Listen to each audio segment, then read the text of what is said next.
Ladies and gentlemen, welcome back. We're now ready for our first panel. So I will leave the floor to Sunny moderating this panel on securing our digital future, ethics, AI, and data. Thank you very much.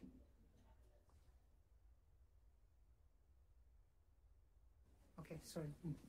Good morning, everyone. It's exciting to be here today with all the incredible guests for the 7th GBBC Blockchain Central UNGA. And we already learned from the opening ceremony of the great achievements from the UN Joint Staff Pension Fund. My name is Sunny. I'm the moderator of this panel. I'm founder and CEO of Mars Ventures, and also a proud ambassador of GBBC in the Netherlands. We all know that UN General Assembly is going on today, and the Climate Week has just been kicked off.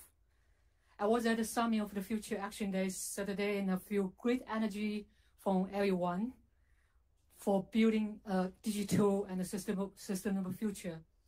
And looking ahead of our future, we are in the fourth industrial revolution, the information revolution led by the emerging technologies such as AI and the blockchain. As addressed in the opening ceremony, technology has never been so close to our business and to our daily life. It's crucial to secure our future with harnessing the power of data and AI. AI is increasingly popular in recent years, particularly because of the development of generative AI and the large language model. Meanwhile, there are a lot of concerns about ethical. How can we shape a future with better future with technology? Let's start this panel. First, let's have a short round of introduction of our amazing panelists. Maybe we start from Stuart. Yeah. Can you hear me? Yes. Oh, even better with the mic on, thanks. I'm Stuart Haber. I'm a cryptographer, these days a freelance cryptographer. And along with Scott at the end of the panel here, the two of us designed the world's first blockchain beginning some 30-odd years ago.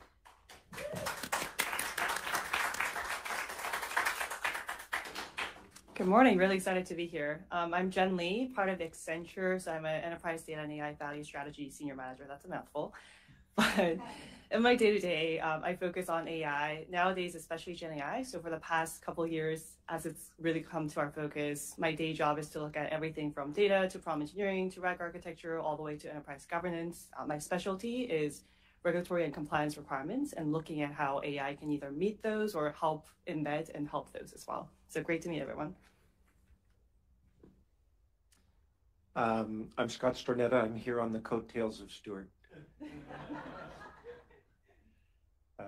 I do very much appreciate being here, and particularly the fact that we're here building off of the concrete success that Dino has achieved, because so often we hear about all the grand and glorious future of blockchain where we seem to lack practical use cases and applications. And if someone tempts me, I will talk a little bit about some new work that Stuart and I are doing to extend the blockchain into global identity. Wow, thank you. Thank you. Wow, this is thrilling to have this very important person in the history of blockchain here in this panel, and also our experts for the enterprise AI. So let's start the first question. What is your vision of our digital future? Why are there ethical concerns? Maybe we start, any of you, it will be okay. Well, I think at a fundamental level, technology has the ability to level the playing field, because it reduces the need for large amounts of capital to actualize our own visions and dreams. I know that's a little lofty, but I think technology really needs to be viewed as our ally here. And I understand that there are concerns with any new technology I spend much of my days now working on preventing AI deepfake, but the promise is far greater than the concern. And I think the more we can do, as actually Pope Francis has pointed out, the more that we can do to tie our works of creation directly back to our identities, the easier it is to deal with any ethical concerns that need to be addressed. I really think that in our identity and our claiming of our creations is a proactive way that we can deal with ethical issues involving AI. And I really second that opinion about there is a lot of positive opportunities to look at. In the words of Yuval Harari, he had this interesting viewpoint where AI and Gen AI is now different from the traditional work and technologies we've really interfaced with, because not only does it help us as an agnostic tool, but it's starting to make decisions for us and create biases for us. So rather than technologies just giving us an opportunity to use it in any kind of direction, now we have Gen AI that can make recommendations or give you certain synthesis of data and say, hey, here's the conclusion, or here is a summary, or here is what you should know. So that really fundamentally changes a lot how we're interacting with technology, first and foremost. And that's why ethics, responsible AI, bias, transparency, all of those keywords and buzzwords have been incredibly important to us. At the same time, if we look at the microcosm of different large language models and the vast array of all the hundreds of different models that are spilling into the world, we often say between those and the processes and the controls and how we interact with it in a corporate or organizational setting, there's going to be gaps in how we use it. The user might not fully understand what it can do, and the enterprise might not understand how it can be really governed. At the kind of in the same vein, we now have different types of technologies like blockchain or metaverse or Gen AI. All of these things are big domain areas, but it's the same concept. There might be overlaps that we don't really fully think about, and there's ways that they will connect to each other. Blockchain, for instance, and Gen AI, like we all talk about things that are very common to us. Tokenization might have different meanings to it, but things like, what is the ethics of this all? How do we actually trust it? How do we make sure that we get complete answers? Data privacy, third-party vendors. Those are all concepts that are very similar in the nature of, at the core of it, we need a better way to govern how it's used. And by that, we actually create a lot more opportunity into using it safely. So I think today will be a really exciting conversation about a little bit of that. Just to add a note of pessimism to the optimism just expressed, the technology, almost any technology, is dual use, as the word has it. Can be used for bad and can be good. Can be used for good. And of course, if you and I are against each other in some domain, my good might be your bad, and vice versa. And technology does not change, not yet anyway, does not change human nature. It's humans and interacting as social beings in legal and social realms who use the technology. This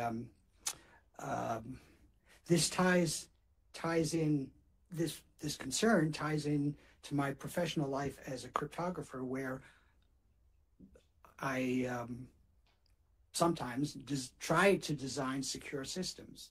And the only way to design a secure system is to put yourself in the chair of your possible adversaries.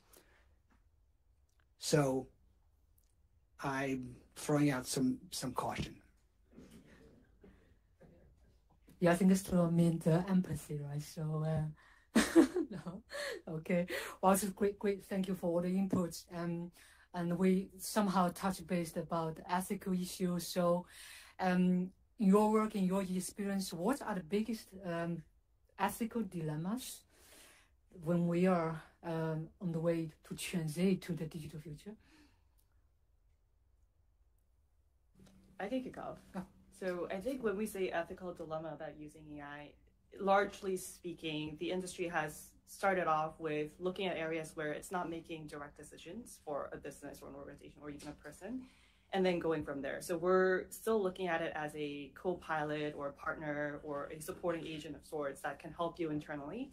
If somebody's doing homework with GPT, I think a lot of schools will now kind of recognize, oh, well, students have this at their fingertips, they're using it. Now, do we prevent them from using it completely, or do we let them try to experiment it and then use it responsibly?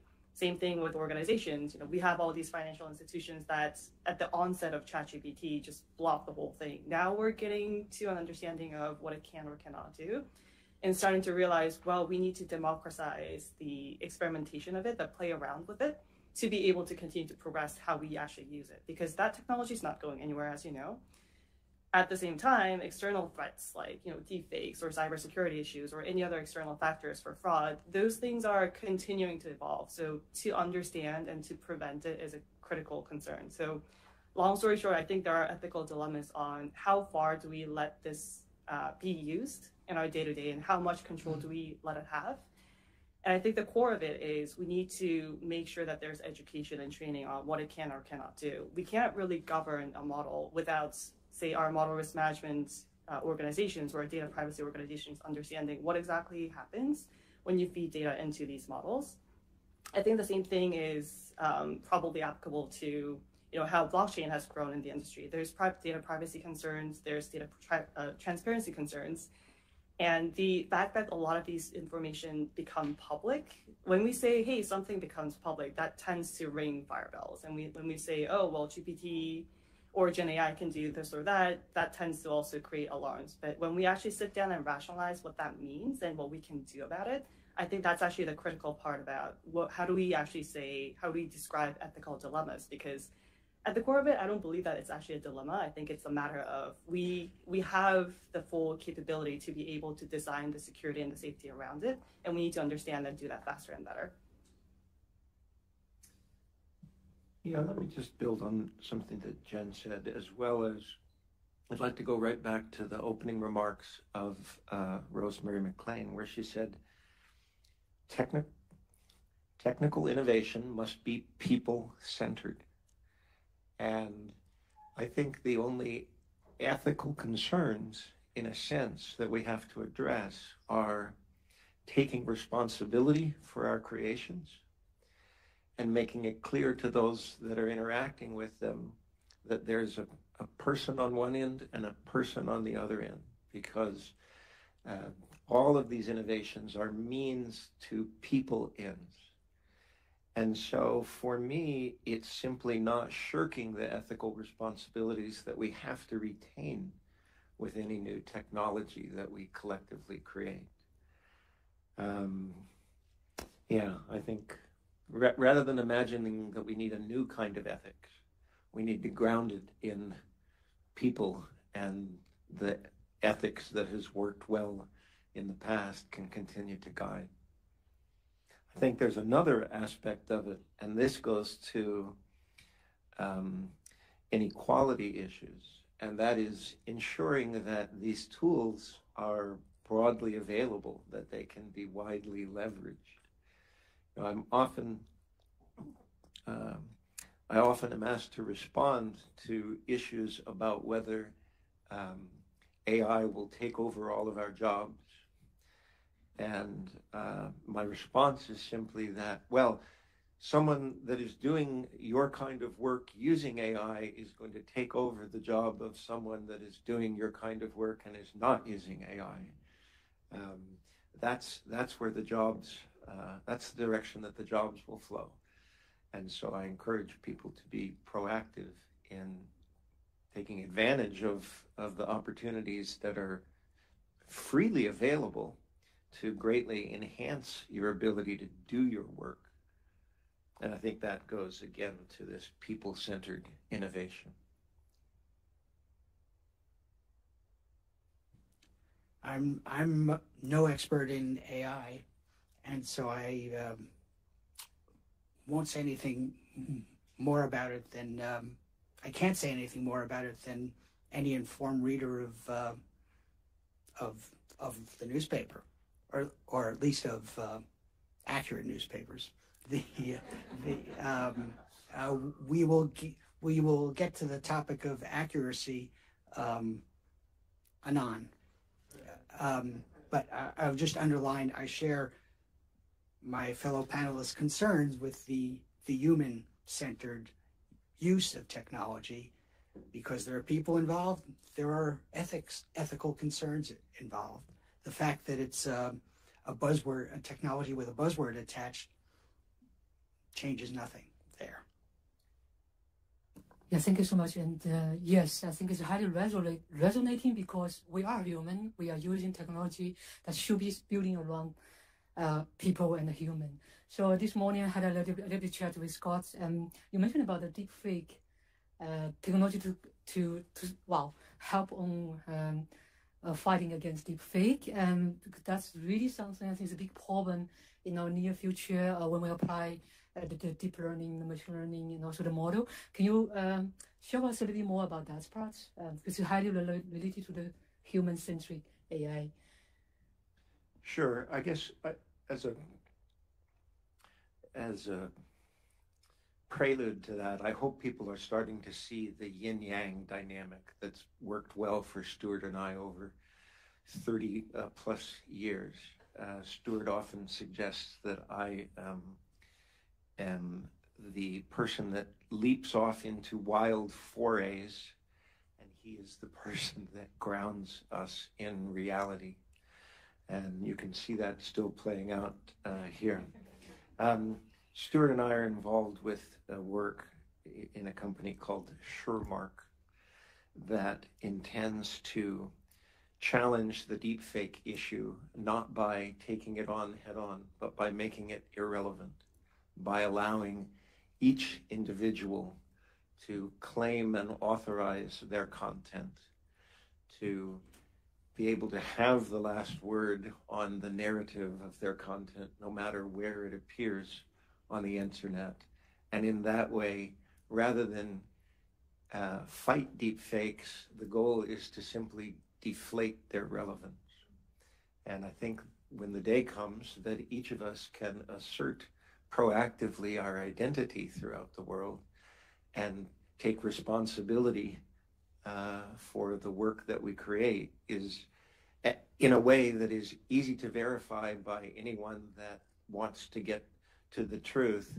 That's the day that deepfakes can become irrelevant. It reminds me a little bit of the scene, for anyone that remembers the movie, in Indiana Jones and the Raiders of the Lost Ark.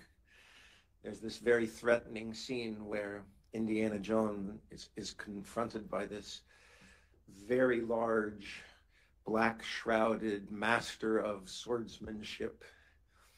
And it's not at all clear how he's going to find his way out of the morass. And finally, he just reaches out his gun and shoots the person and moves on. And so this notion that we have to engage with these deepfakes and confront them and whatnot is giving them more credence than we need to. What we need to do is speak with a clear voice about our own content and that of others, and have the narrative around our authorized content and others' authorized content. Whether they present different viewpoints is not the concern.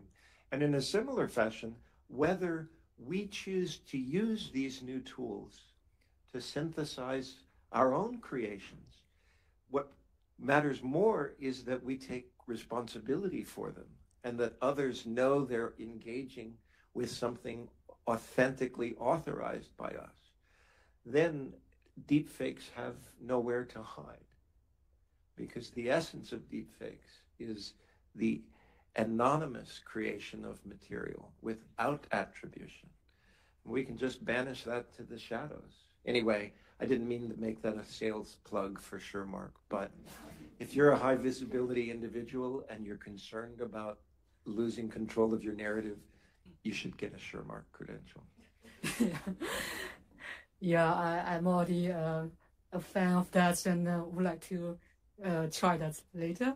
So, okay, we will talk about the ethical concern about data integrity, accountability, fairness, privacy, and IP, human rights, all of these kind of things. And this week is especially for climate, for sustainability. How do you say all of these are linked, for instance, to the ESG? What are the social, environmental, and governance impacts concerning about the ethics, AI, and the data? Oh, great. Wow. So yeah, I work with financial services who oftentimes say that they are working on ESG as a key goal, but it depends on what that variance in the flavor really looks like. I think when we think about sustainability, starting from how we manufacture GPUs and how we run these computational huge models, from using all that energy and all the computational power, all the people, all the locations, and anywhere to how we actually ensure sustainability into our business models. Like, that's a very, very wide spectrum. One thing I will mention though is how we create sustainability and innovation is not necessarily a way where we just think about, well, it's a very one-dimensional way of saving energy, right? So when we say that ESG and AI intersects, I think in the past few years, there's been a lot of lessons learned where we think about certain metrics and for certain value goals that we put on, the leaders of any organization, and then the day-to-day of how that really plays out is just not very connected. I don't know if that's a quick answer to how we actually look at ESG, but at the core, when we start applying some of these principles of how we actually think about the environment, it's not just that we are looking at, hey, so we are going to try to do this as economically and environmentally as responsible as possible. If we are able to automate and look at processes in a way that it's not just automating some one step, but really reinventing certain things and creating value and arbitrage, where fundamentally maybe you are changing the workings of an organization, maybe you are changing the way that we're interacting with the environment, by being able to, for instance, use AI to identify where can we cut down costs in operations where we know we are creating a lot of pollution. That's another way to think about it, rather than try to hammer top down, hey, ESG is important. So I think there's lots of opportunities that are bottom up that are business that are also in need of a conversation for how we actually ultimately tie these into these initiatives. And do you want to add up anything, or maybe you can? So Trying to deflect to Stuart. I'll say a few words now about what the basics of blockchain technology can add to this area, and for that I'll come back to the topic that I alluded to before about accuracy. When Scott and I set out to do what's now called the invention of the blockchain, we were worried about the integrity of data. This was 1989 when we started working on this. The question was how to ensure the integrity of data. How could we? It was clear that all of the world was going online. We were not all carrying around these supercomputers yet, but it was clear that the world was going online, and digital documents, as many people in everyday life already knew, and computer scientists, of course, knew from the get-go, digital objects, digital records are easy to change. Records are at the base of all of civilization. How could we use algorithmic and digital tools so as to ensure the integrity of records in a way that required making as few trust assumptions as possible, trusting people, trusting software, trusting hardware, trusting mathematical assumptions? We ended up with what's now known as the data structure of the blockchain, which can be used to ensure the integrity of bit strings. connecting the integrity of bit strings to assertions about the real world. For example, carbon credits. For example, things happening in the supply chain. There was a recent, very newsworthy attack on supply chain of objects like these very recently.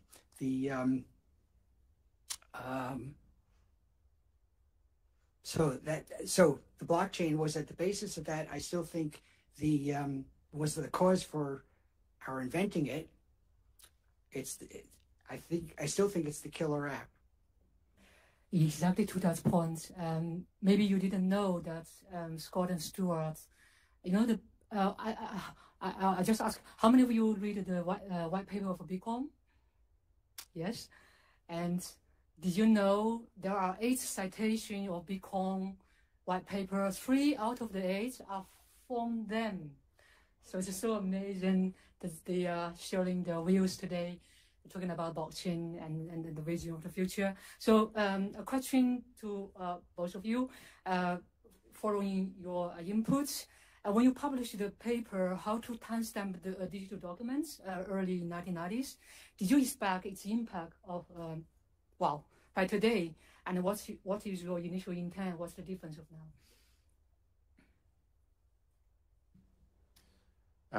Well, I'm supposed to be the optimist. So I'm going to first confess that even in 1989, Stuart and I thought that eventually all the world's records would be managed in these decentralized, widely witnessed events. And so if you call that a lack of humility, then I plead guilty. What is so amazing, however, is the flourishing and diversity of use cases and additional technical innovation that's been built on top of this one layer in the stack that Stuart and I had something to do with. So again, just as we take credit for innovations that are the foundations of our own work, it's just very gratifying to see others have the chance to flourish and innovate, building on something that rests on one of our layers. And I think the future, again, how can an optimist say anything but that the future for good is limitless? I think we should think of the Sustainable Development Goals really more broadly as the human and life flourishing goals. We are not trying to just cut back on desserts to save the planet. We are moving towards more responsible use of resources and tapping into the essentially inexhaustible energy of the sun to make the world a more livable place, but not one where we can eke out an existence, but one where we can flourish. And so I encourage people to exercise some caution about the technologies that are being built, but not in any sense use that to surrender taking human initiative to make the world a better place. I'm sure there's something pessimistic that can be said about that, but I'll leave that to someone else. Thank you. I think it's very honest and very well said. And we have sort of maybe the last question to you, Jieun, because you are an expert of enterprise AI. And what do you see the best practice of Gen AI in the financial, especially for the financial industry? And what are still the challenges for now? Gotcha. 2 minutes, something like that. Well, I actually did want to add to what Scott had mentioned. I think there's huge conversations and potential to be said about what blockchain does. It's really, technology that can create transparency and trust into the transactions and the ledgers. Gen AI does the opposite right now. It's creating a lot of these machine-generated data, and every year we have more data than all of history combined. So imagine what machine is doing right now. So I think there's a lot of conversations we need to have together to make sure that we understand how those can help each other.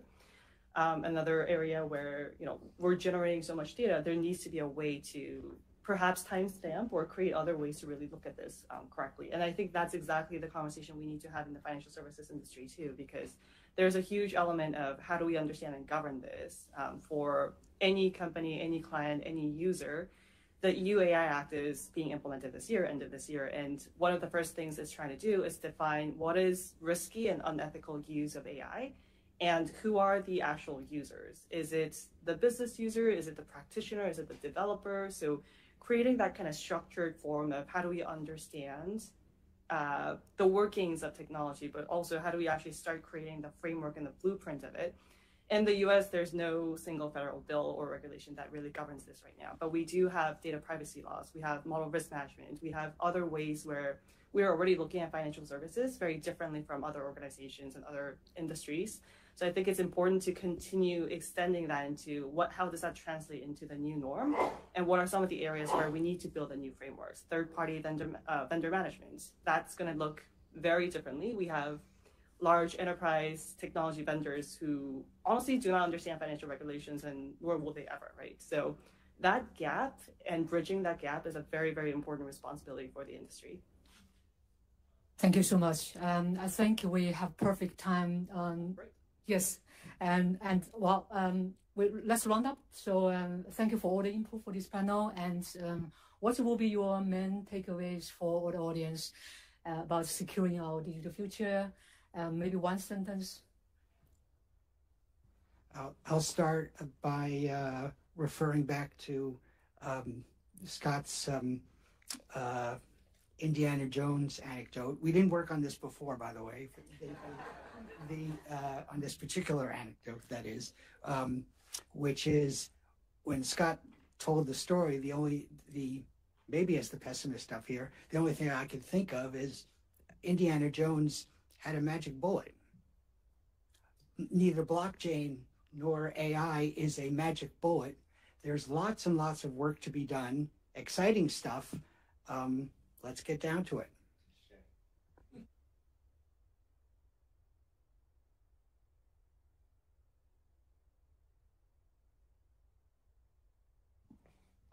Press forward. Okay? Don't apologize for being who you are and having hopes of wielding technology in a positive way for yourself and others. Yes, you should be cautious, but press on. I think I have to rewatch that movie. But also, I think this has been a really good learning conversation for me as well, to understand there's definitely some interesting things we can think about the crossroads of blockchain and AI, and also to start thinking about it's not just one discipline or the other. It's not one dimension or the other. There's going to be a mix of things that help us for all of the industries, for all of financial services, and try to understand like where those opportunities are and who actually needs to be at the same table like today to have those conversations. Thank you. So let's conclude. So it's really amazing input. Thank you, everyone, and hope that you learn. Wow, have a great takeaway from this panel. Thank you.